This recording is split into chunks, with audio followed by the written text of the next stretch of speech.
우리는 내일의 삶이 보장이 된 것처럼 살아가는 경향이 많은 것 같아요.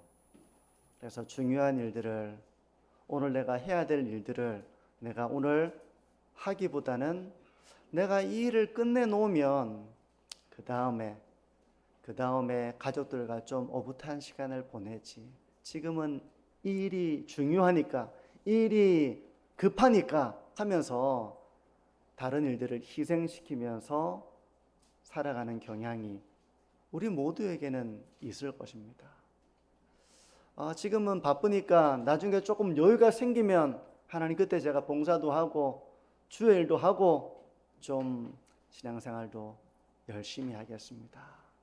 지금은 이 일이 너무 급하니까 하나님 지금은 그냥 이렇게 분주하게 살지만 나중에 조금 여유가 생기면 그때는 건강도 챙기고 제가 하루하루를 좀 규칙적으로 그렇게 살아가겠습니다.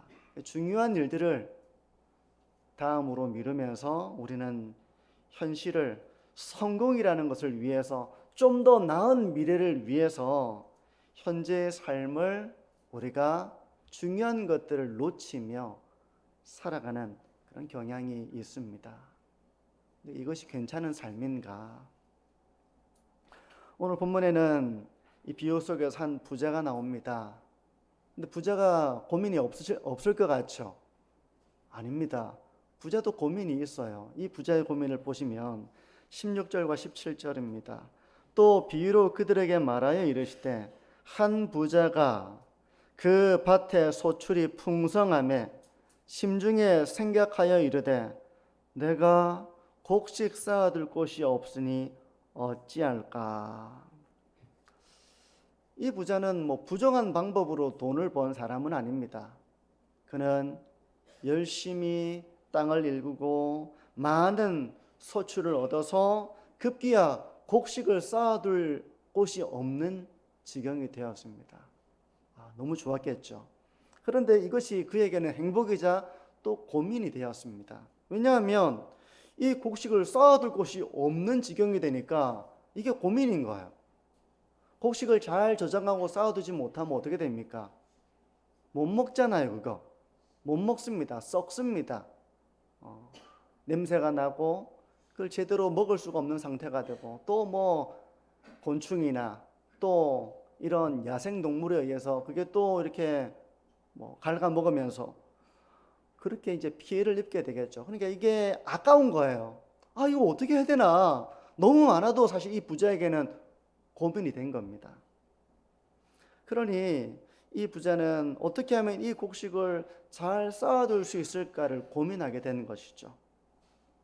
부자는 고민을 하고 해답을 얻게 됩니다. 그 결정의 내용을 18절과 19절은 이렇게 말씀합니다. 보십시오.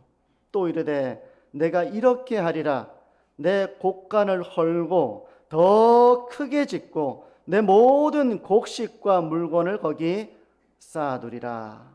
또 내가 내 영혼에게 이르되 영혼아 여러 해 쓸 물건을 많이 쌓아두었으니 평안히 쉬고 먹고 마시고 즐거워하자. 그렇게 이 부자가 결정을 하게 된 겁니다. 많은 곡식을 저장하려면 더 큰 창고가 필요하죠. 그래서 이제 현재 곡간을 헐고 거기다가 훨씬 큰 곡간을 지어서 거기다가 곡식과 내 모든 물건을 쌓아놓고 재놓고 이제 여러 해 동안 내가 먹고 마시고 즐겁게 그렇게 보내야지. 이렇게 생각을 하니까 비로소 답답함이 사라지게 된 겁니다. 고민이 해결된 거예요. 그런데 하나님께서 이 부자를 향해서 말씀하십니다. 그 말씀이 20절과 21절인데요. 보시면요. 하나님은 이르시되 어리석은 자여 오늘 밤에 내 영혼을 도로 찾으리니 그러면 내 준비한 것이 누구의 것이 되겠느냐 하셨으니 자기를 위하여 재물을 쌓아두고 하나님께 대하여 부여하지 못한 자가 이와 같으니라. 하나님은 이 부자를 향해서 어리석은 자여 라고 말씀하십니다. 뭐가 어리석다는 겁니까? 우리가 생각할 때는 지극히 합리적이잖아요. 쌓아둘 곳이 없어서 그걸 쌓아두기 위해서 더 큰 창고를, 곳간을 짓겠다는데 그게 뭐가 문제인가? 이런 생각을 할 수도 있을 것입니다. 도대체 이 부자의 어리석음이 무엇입니까? 저는 두 가지로 좀 생각을 해봤는데요. 첫 번째, 이 부자의 어리석음은 자기의 모든 것들이 자기 것이라고, 내 것이라고 생각한 점이에요. 그래서 18절과 19절에 보면 내 곳간, 내 모든 곡식과 물건, 내 영혼 전부 다 내가 붙어 있거든요. 내 물건, 내 곡식, 내 곳간, 내 영혼 다 자기 것이라고 생각을 한 겁니다. 근데 이것이 자신의 것이 맞습니까? 그렇지 않습니다. 그 모든 것은 하나님의 것이고 하나님께서 그에게 잠시 맡기신 것이죠. 근데 그걸 모르는 것이 이 부자의 어리석음이었습니다.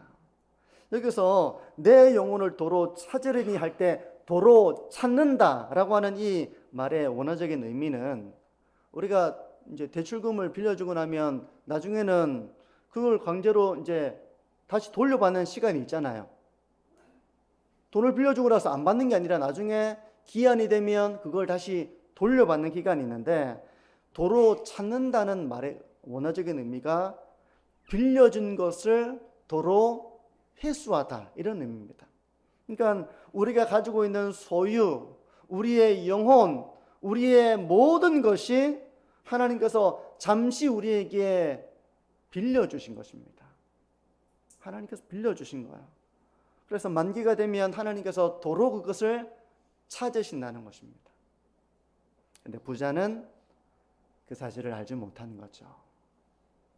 성도 여러분, 우리의 모든 것이 하나님의 것이라는 것을 우리가 잘 마음에 새겨두기를 바랍니다. 우리의 건강도, 우리의 생명도, 우리의 은사도, 우리의 소유도 하나님께서 우리에게 주신 것입니다. 잠시 주신 거예요. 잠시 맡겨두신 것입니다. 내 것이 아니라 하나님의 것이고 우리는 그걸 잠시 맡아서 관리하는 정직이라는 것이죠. 근데 우리가 신앙에 있어도 이 소유권을 인정하기가 쉽지 않은 것 같아요. 어떻습니까? 이걸 인정한다는 것이, 머리로 인정하는 것은 우리가 인정할 수 있죠. 내 생명도, 건강도, 은사도, 능력도, 재물도 우리는 내 것이라고 여기가 쉽습니다. 그래서 우리는 자랑하기도 하고 교만하기도 하고 이걸 내 것이라고 생각하니 내 뜻대로 사용해도 된다라고 우리가 생각하기 쉬운 것이죠. 이 부자가 바로 그랬습니다. 부자는 그 모든 것이 하나님의 것이 아니라 내 곳간, 내 곡식, 내 물건, 내 영혼 다 내 것이라고 부자는 생각하는 것입니다. 그리고 자신이 가지고 있는 그 모든 것을 잘 쌓아두고 지키면 내가 평안해지고 쉬고 즐거워할 수 있겠지. 부자는 그렇게 생각한 거예요. 근데 그게 바로 부자의 어리석음이었음을 하나님이 말씀하시는 것입니다. 두 번째, 이 부자의 어리석음은 그가 자신을 위해서는 쌓아둔 것이 많이 있었지만 하나님께 대하여는 부여하지 못했다는 점입니다. 그는 쌓아둘 줄은 알았지만 지혜로운 청지기와 같이 그것을 하나님 나라를 위해 쓸 줄을 몰랐던 거예요. 그게 부자의 어리석음이었습니다. 왜 그랬을까요? 쌓아둘 곳이 많았다면 조금 이렇게 주변을 둘러볼 수도 있잖아요. 형제도 둘러볼 수 있고, 좀 종들이 있다면 종들에게 좀 더 많이 베풀 수도 있고, 이 쌓아둘 곳이 없어서 그렇다면 그걸 가지고 좀 더 주변에 있는 사람들을 챙기고, 어려운 사람들이 있고 가난한 사람들이 있으면 조금 베풀며 그렇게 살 수도 있었을 텐데 왜 부자는 그렇게 못했을까요? 자기를 위해서는 많은 것을 쌓아두었지만 하나님께 대하여는 부여하지 못했다. 하나님이 그렇게 이 부자의 어리석음을 말씀하고 있거든요. 근데 이 부자가 그렇게 하지 못한 것은 무엇 때문이었겠습니까? 바로 부자의 욕심, 탐심 때문이었습니다. 그래서 이 비유의 배경에는 탐심의 문제가 있습니다. 15절을 보시면요, 이렇게 말씀합니다. 삼가 모든 탐심을 물리치라. 사람의 생명이 그 소유에 넉넉한 데 있지 아니하리라. 그러니까 이 탐심의 문제를 교훈하시기 위해서 하나님이 지금 이 비유를 말씀하시는 거예요. 그러니까 이 부자는 이미 소출이 풍성합니다. 소유가 넉넉했지만 그의 머릿속에는 더 많은 것을 모으고 더 많은 것을 쌓아두려고 한 것입니다. 우리가 성을 쌓듯이 자기가 이 재물을 쌓고 이 모든 것을 쌓으면 그것이 나를 안전하게 지켜줄 것이다. 내가 평안히 여러 해 동안 쉬고 평안히 즐거워할 수 있을 것이다. 부자는 그렇게 생각했지만 주님은 사람의 생명이 그 소유에 넉넉한 데 있지 않다. 그렇게 말씀을 하시는 것입니다. 저는 오늘 이 말씀으로 좀 두 가지의 삶의 적용을 해보려고 하는데요. 첫 번째는요, 우리가 내일을 위해서 미래와 내일을 위해서 오늘 우리가 중요한 것을 허비하는 삶을 살아서는 안 된다는 것입니다. 우리에게 내일이 보장이 되어 있습니까?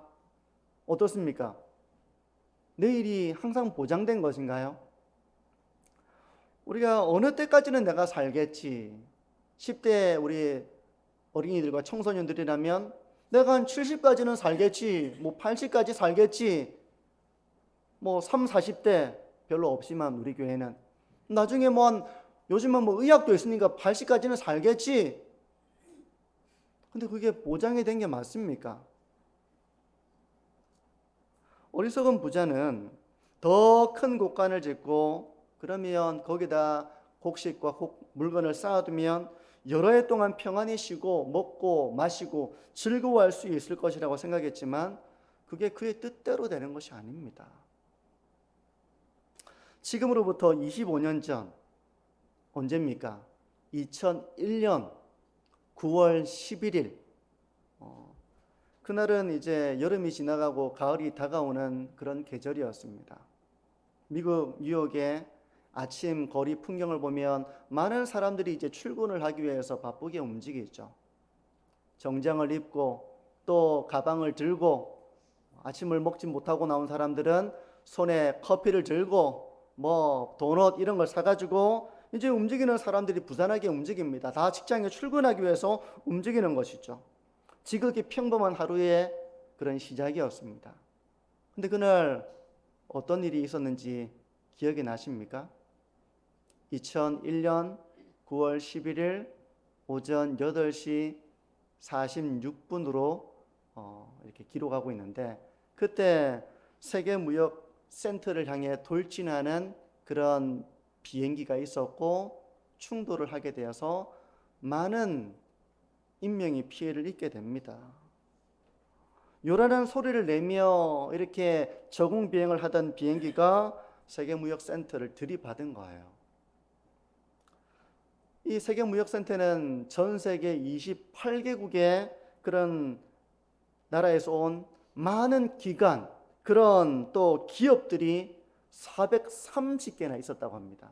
거기는 거의 한 나라와 같은 곳입니다.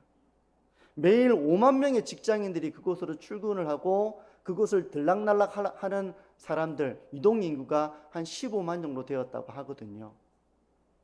안동시가 2023년도 기준으로 보게 되면 인구수가 한 15만 정도 됩니다. 그러니까 거기는 하나의 도시와 같은 곳입니다. 그날 그곳에 출근한 사람들을 한번 생각해 보자면 그곳에서 출근한 사람들은 미팅 있는 사람도 있을 거고요. 중요한 서류를 작성하고 해야 될 일들을 준비하는 사람도 있었겠죠. 그런가 하면 하루 일과를 보내고 나서 이제 퇴근을 하고 나면 저녁 때 가족과 함께 생일 파티가 있는 사람도 있을 수 있었고 어떤 사람들이 이제 여행을 계획하면서 하루를 보내고 있는 그런 사람도 있었을 것입니다. 근데 그 모든 일들이 그날의 사고로 많은 사람들에게 그게 물거품이 된 것입니다. 조금은 극단적인 예일지 모르지만 저는 우리의 인생이 그렇다고 생각합니다. 우리는 내일이 보장된 것처럼 그렇게 생각하고 살아가지만 사실 보장된 게 아닙니다. 당연히 내일은 오지, 나에게 주어지지 라고 생각하지만 사실은 그렇지 않다는 것입니다. 당연한 게 아닙니다. 저는 하루의 일과를 마치고 저녁 때 아이들도 학교에서 돌아와서 아내가 식사를 준비하고 그러면 제가 기도를 하는데 저는 종종 그런 기도를 합니다. 이게 당연한 것이 아니라는 생각. 하루의 일과를 마치고 안전하게 우리가 식탁에 둘러앉아서 밥을 먹는 이 시간이 당연하지 않고 하나님 우리에게 하루의 일과를 잘 보내고 함께 모여서 이렇게 식사할 수 있는 그런 시간과 자리를 주셔서 감사합니다. 그게 당연하다고 여긴다면 그냥 우리는 밥을 먹겠지만 그 시간이 당연하지 않기에 참 감사하다. 하루 아무 문제 없이 사고 없이 이렇게 일과를 보내고 만나서 함께 식사를 나누는 이 시간이 참 소중하다. 그런 기도를 종종 합니다. 사실 당연한 것처럼 보이지만 당연한 것이 아닙니다. 성도 여러분, 내일을 위해서 오늘을 갉아먹는 삶을 살아가는 분은 안 계십니까? 내일을 위해서 오늘 내가 정말 중요한 것을 뒤로 미루고 그냥 분주함 속에서 급함 속에서 우리가 중요한 걸 놓치고 살아가는 그런 삶의 모습은 없는지 자기를 돌아보시기를 바랍니다. 미래를 준비한다는 핑계로 현재 중요한 것을 놓치고 하나님이 주시는 안식도 누리지 못한 채 성공을 향해서 내가 좀 더 높은 곳으로 올라가야지, 좀 더 많은 걸 쌓아두어야지, 그러면 내가 평안히 쉬고 즐거워할 수 있지 않겠나 하면서 그날 우리에게 주어지는 선물과 같은 이 삶을 기쁘게 누리고 하나님 안에서 안식하고 그러는 것이 없이 성공을 향해 달려가기만 하는, 쌓아두기 위해 달려가기만 하는 그런 삶의 모습은 없는지 한번 자기를 돌아보시기를 바랍니다. 건강도 우리가 하루하루 잘 지켜야 될 것 중에 하나입니다. 몸은 하나님께서 우리에게 관리하라고 주신 것입니다. 우리는 이 몸의 청직입니다. 그런데 분주한 삶 속에서 우리는 건강을 등한히 할 때가 있습니다. 이걸 잘 관리하지 못하고 내가 이 일을 좀 끝내고 나면 그래 건강관리해야지 하면서 우리가 이걸 자꾸 뒤로 미루는 경향이 우리에게 있을 거예요. 제가 어떤 의료 전문가가 그런 말을 하는 걸 듣게 됐는데, 벽을 짚고라도 걸을 수 있으면 매일 걸어야 한다. 그 얘기를 하는 게 지금 제가 기억에 남습니다. 안 걸으면 어떻게 됩니까? 안 걸으면 근육이 빠진다는 거예요. 근육이 빠지면 점점 걷기가 어려워집니다. 물론 피곤하기도 하고 귀찮기도 하고 그래서 자꾸 우리가 이걸 뒤로 미루고 싶겠죠. 하지만 우리가 최소한 우리가 그날 청지기로서 우리에게 맡겨진 것들을 우리가 지켜나가는 삶, 지혜로운 삶의 길을 우리가 걸어가야 합니다. 가족과의 관계도 마찬가지입니다. 언제까지나 함께 살아가는 것이 보장된 것이 아닙니다. 언젠가는 하나님께서 부르실 날이 있는데 그게 언젠지 우리는 몰라요. 그러니 늘 보장된 것처럼 다음으로 미루고 나중에 하면 되지. 그렇지 못하는 시간이 우리에게 언젠가는 주어지는데 우리는 모릅니다. 몰라요. 그 오늘 밤이 언제가 될지 우리는 모릅니다. 그러니 너무 서로 지지고 볶고 성공해야 된다 이렇게 하기보다는 함께하는 시간 동안 서로 좀 더 따뜻한 시선으로 또 서로를 환하게 웃어주면서 그렇게 서로를 대하는 시간들이 우리에게 너무너무 중요한 거예요. 하루하루 그걸 놓치지 말고 나중에 하지 내가 성공하고 하지 내가 시간이 있으면 생기면 그때 하지 뭐. 그때 가면 내가 잘하지 하는 것이 아니라 지금 하루하루 주어지는 삶 속에서 우리가 그 관계를 아름답게 잘 지켜나가야 한다는 것입니다. 성도 여러분, 오늘 밤이 결산의 날이 될 수도 있습니다. 그러니 너무 욕심내지 마시고 너무 탐심으로 인하여 현재 중요한 것을 뒤로 미루면서 내가 좀 더 높은 곳으로, 내가 좀 더 성공하고, 내가 좀 더 쌓아두고 그러고 난 다음에 나중에 잘해야지, 그게 보장된 것이 아닙니다. 성도 여러분, 우리가 정말 중요한 것들을 일상 속에서 잘 지키며 살아갈 수 있기를 바랍니다. 하루하루 주어지는 시간들을 하나님의 선물처럼 여기면서 감사하고 그걸 음미하는 것입니다. 가족과 함께 식사하는 그 시간도 늘 반복되는 시간이에요. 하지만 하나님 감사합니다. 그 순간을 음미하면서 서로를 함께하는 그 시간들을 축복하면서 더 따뜻하게 서로를 격려하면서 또 하나님이 주신 모든 것들을 기쁨을 가지고 누리면서 감사하면서 그렇게 하루하루의 삶을 지혜롭게 살아가시는 우리 모든 성도님들이 되시기를 축복합니다. 이게 첫 번째입니다. 미래를 위해서 희생하고 미루고 하는 것이 아니라 현재 그것을 우리가 청지기로서 잘 지켜나가야 한다는 거예요. 두 번째, 우리가 적용해 보기를 원하는 것은 하나님께 대하여 부유한 삶을 살자는 것입니다. 하나님께 대하여 부유한 삶을 산다는 건 어떤 겁니까? 저는 두 가지로 좀 생각을 해봤습니다. 첫 번째는요, 자신이 청지기임을 아는 거예요. 이게 없으면 하나님께 대하여 부유한 자의 삶이라는 생각으로 나갈 수가 없습니다. 우리는 모두 이 땅에 빈손으로 왔고 갈 때도 빈손으로 갑니다. 오늘 밤 주님께서 그동안 애썼다, 이제 와서 쉬어라 하면 우리는 모든 것을 두고 떠나가야 됩니다. 생명도, 젊음도, 건강도, 능력도, 돈도, 그 모든 가족도, 내가 소중하게 여겼던 모든 것들을 다 두고 더 이상 나의 것이 아닙니다. 다 두고 가야 되는 거예요. 근데 하나님께 부유한 자의 삶을 살아가는 사람은 이 사실을 알고 있다는 겁니다.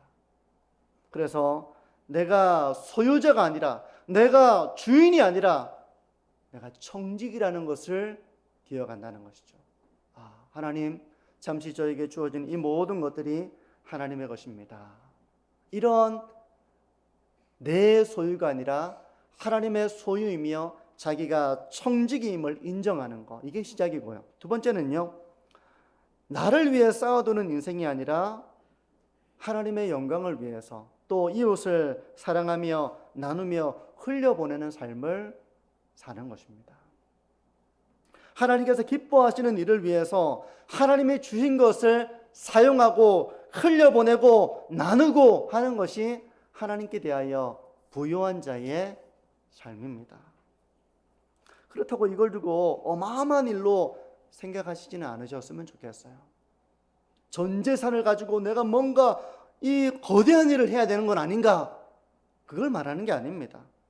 있으면 있는 대로, 없으면 없는 대로 우리에게 주신 것들을 나누고 흘려보내는 겁니다. 그건 누구나 할 수 있는 거예요.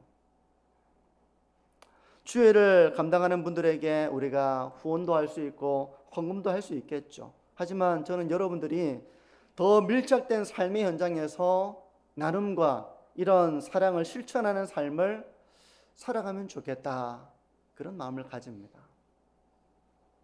어제 제가 교육자 식사를 하면서 우리 박덕숙 전사님 이야기를 제가 짤막하게 한번 하고 싶은데, 이게 다른 얘기는 아니에요. 박 전사님이 탁구장에서 총무가 되셨답니다. 네.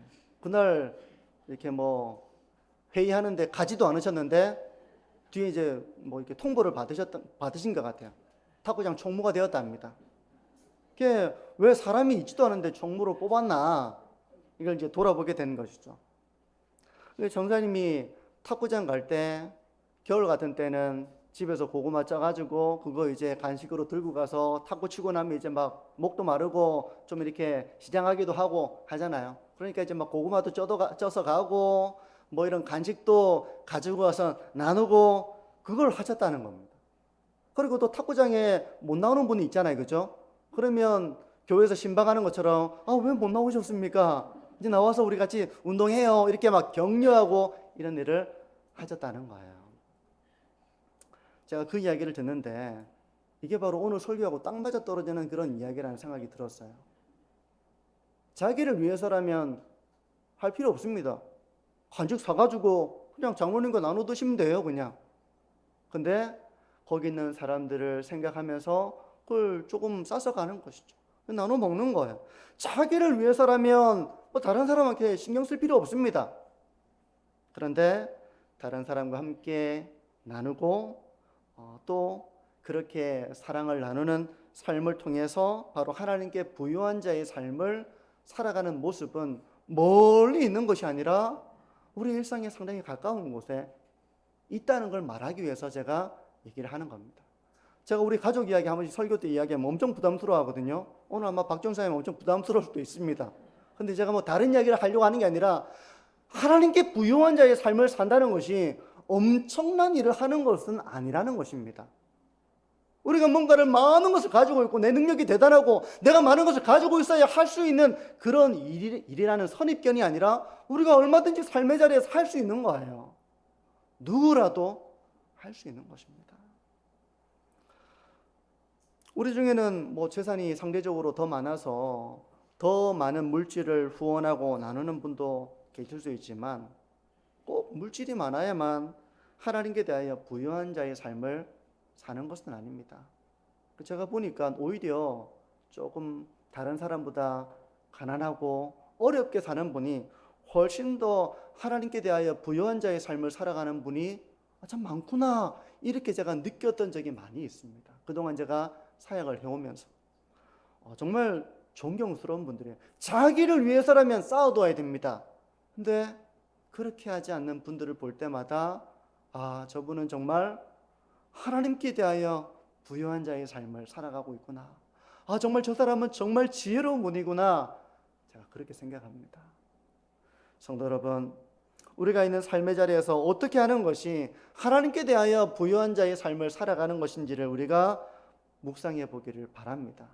그래서 나를 위해서 쌓는 인생이 아니라 하나님 나라를 위하여서 쌓아가는 인생, 그래서 결산할 날이 되었을 때 하나님께서 참 착하다, 참 충성되다, 참 지혜롭다 라고 하나님께서 우리를 향해서 인정해 주시는 그런 모습으로 이 땅을 살아가시는 저와 우리 모든 성도님들이 되시기를 축복합니다. 이제 말씀을 정리하는데요, 오늘 비유에 나오는 이 부자는 세상적인 기준으로 보자면 뭔가 불의한 일을 한 사람은 아닙니다. 성실한 사람이고 미래를 철저히 준비했고 성공한 사람이라고 말할 수 있어요. 하나님의 평가는 냉혹했습니다. 어리석은 자여 라고 그에 대한 평가가 냉혹했습니다.